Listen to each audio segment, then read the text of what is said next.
my privilege to present this master plan to you. We've entitled it the QEIIMC Futures because we're talking about the future of the campus and to a large extent the future of this very important integration of health academia, of health research and health clinical delivery in Western Australia, but not necessarily just with a West Australian focus, but with a global focus as well, given our proximity to our Asian neighbours to the north of us.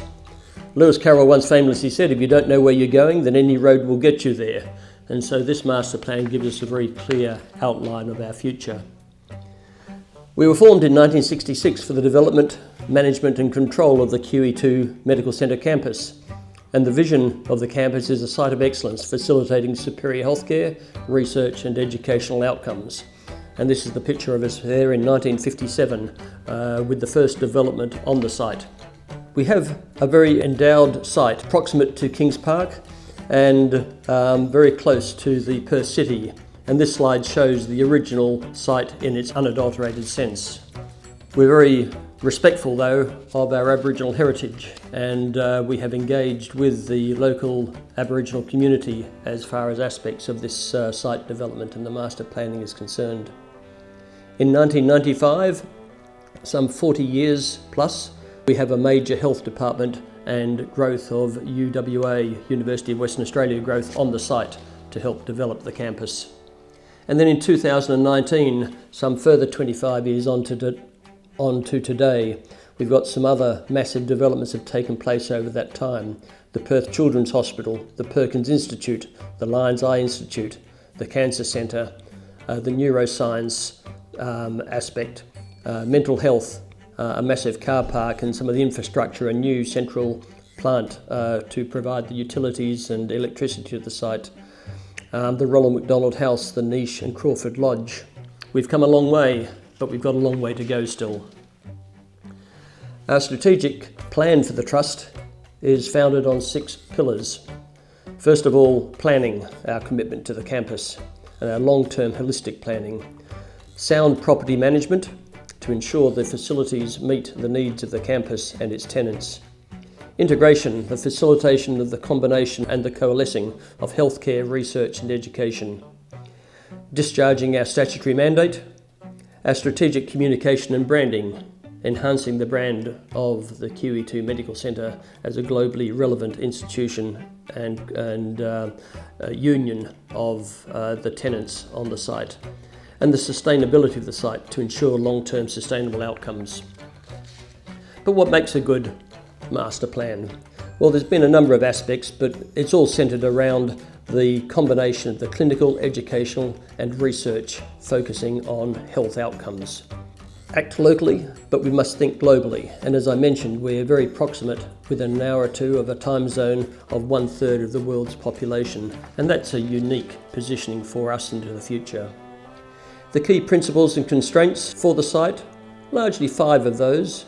The accommodation of King Edward Memorial Hospital, the Women's Hospital, onto the site, and the government has now got plans on foot to effect that within the next 5 to 10 years. Campus coordination and planning. Access to the site is a major concern and we are looking for solutions to improve that access so that visiting the site will be easy for visitors, but it will also be very attractive for the 12,000 to 15,000 other people who come onto that site on a daily basis. We've got to provide on-site growth opportunities for our existing tenants and we must invest in infrastructure for the future, be that utilities, be that communications and be that other aspects which are going to make the site a city-state in its own right and a place where people want to come and work and enjoy themselves. The key points of the master planning process were the consultative engagement with all stakeholders in its formulation, and I pay my respects to all those who contributed to it. The long-term planning guidance and direction that the master plan will give to us. The flexibility and adaptability of the plan to meet dynamic future needs. We can't predict what is going to be happening in the next 20 to 50 years, but we can plan to maintain our adaptability and our ability to meet those demands. It's got to enable the delivery of our strategic outcomes, and it must be holistic in its approach. So our 8 visionary outcomes include being a campus of excellence, enabling long-term development and growth opportunities, access to the campus, amenity for campus users, consultative engagement with all stakeholders on the site, a campus supporting the infrastructure for the future, the sustainability of the campus, and addressing our community impact and integration. We want to be a vibrant part of our local community. But coming down to some nuts and bolts, the current status of the physical site, we currently have around 16% only landscape and tree canopy, around 40% car parks, roads and paths, and around about 45% building footprints. And the outcome of this master plan, if fully implemented, would leave us with somewhere around about a third of the site being landscape and tree canopy. That's almost a doubling of the existing levels. Our car parks, roads and pathways through densification and multi-storey car parks and the like will bring us down from over 40% down to about 25% only of heat island impact.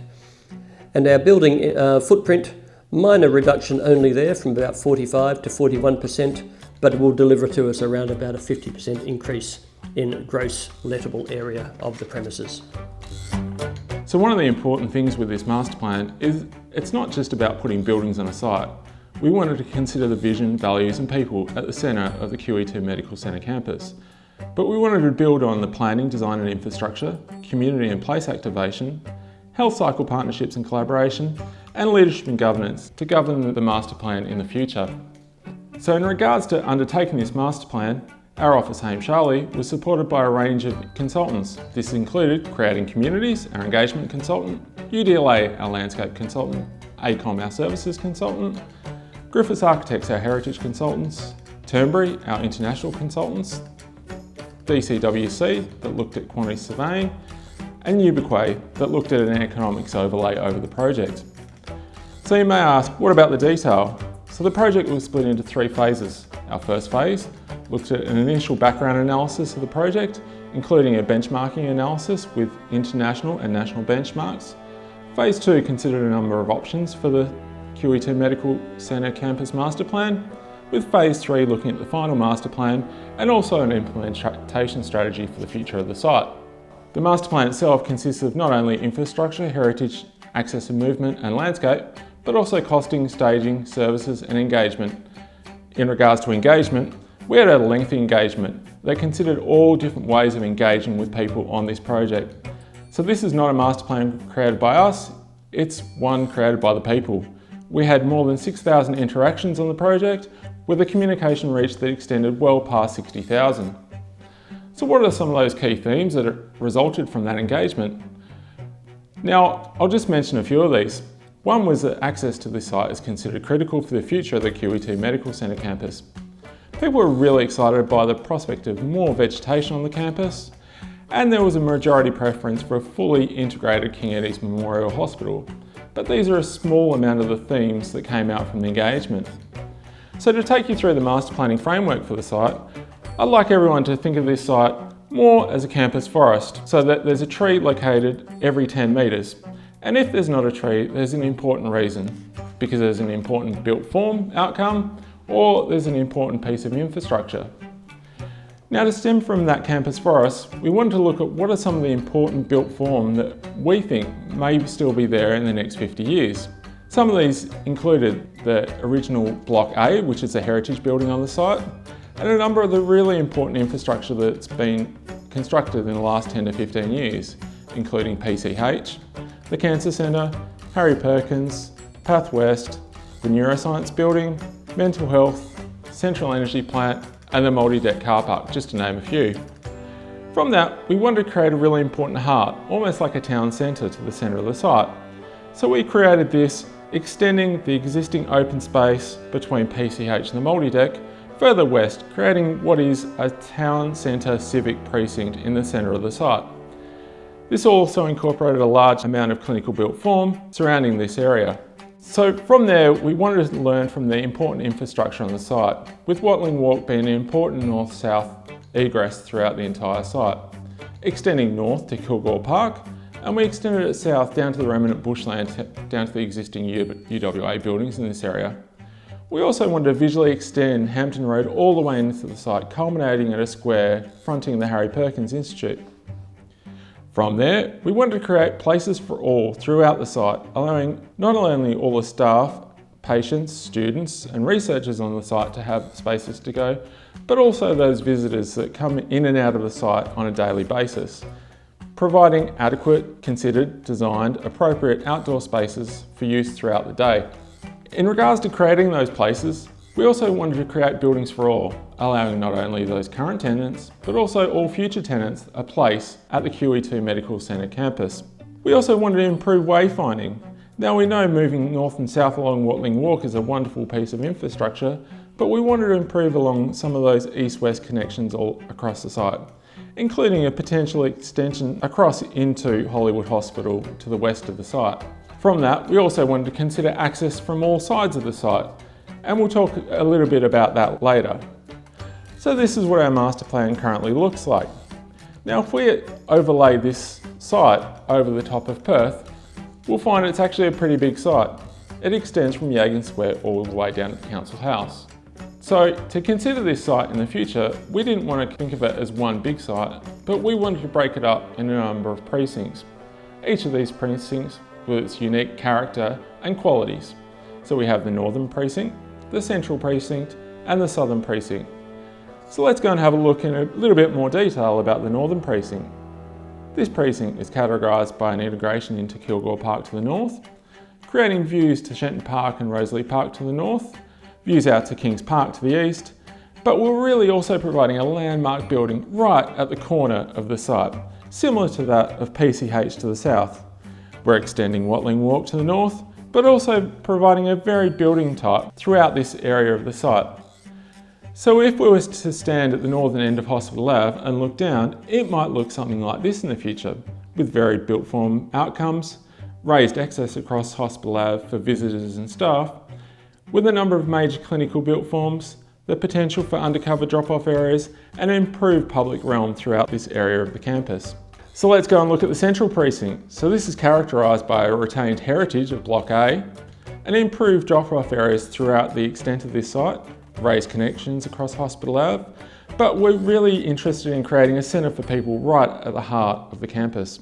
We're providing really strong east-west connections and integration for health and research throughout the extent of the site. So if we're standing now at the Great Court between PCH and the multi-deck and we're looking west, this is what it could look like in the future, with places for everyone, where we're creating places for people right at the centre of the site.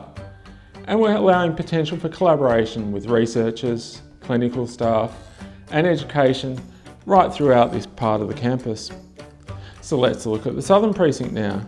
This is characterised by potential retail opportunities, integration with clinical and built form outcomes. We're retaining the remnant bushland in this area.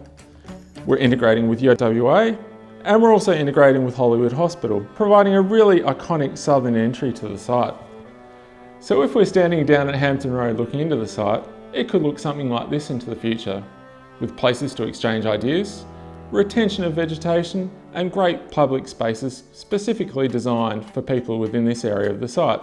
So you may be asking a question, this is all great, but how are we going to get here?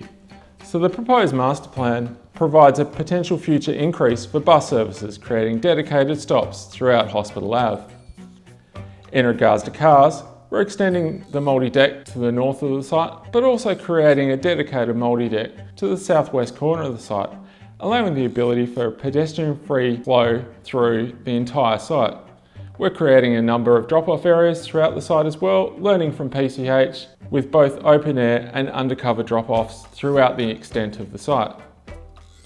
So you may be thinking, I want to take a bicycle to the site, how am I going to get here? So we're considering an improvement to the bicycle network into the QE2 campus, but providing a number of end-of-trip facilities at the edges of the site. So you can drop your bike right at the edge and walk all the way in on a pedestrian-friendly environment. So in regards to mass rapid transit, there's three different approaches. One is we can bring it right down the site. The second, right down Winthrop all the way to UWA, or a third potential with an underground pass allowing people to come up right in the centre of the site. So if we look at some of the really important outcomes from this master plan, it provides a significant increase in the built form. It enhances the amenity of the QE2 Medical Centre campus. It provides for the accommodation of King Eddie's Memorial Hospital, allows growth opportunities for all current and future tenants, supports a strategic vision of a global centre of excellence. It provides an enhanced site access and movement, a constructive interface with our neighbours, and a real strong guidance for the future strategic development of the campus. Another great potential of this master plan is it provides a 33% landscape and tree canopy. This results in a 17% improvement of the current campus in its state. It decreases car parks, roads and paths by 14%, and also a mild decrease in the building footprint. But it also allows an increase of 48% of gross floor area for all current and future tenants on the QE2 Medical Centre campus. But what we really know is this is just the start. We want to keep working with you to make this master plan a reality for the future. So please keep in touch, and thanks for listening.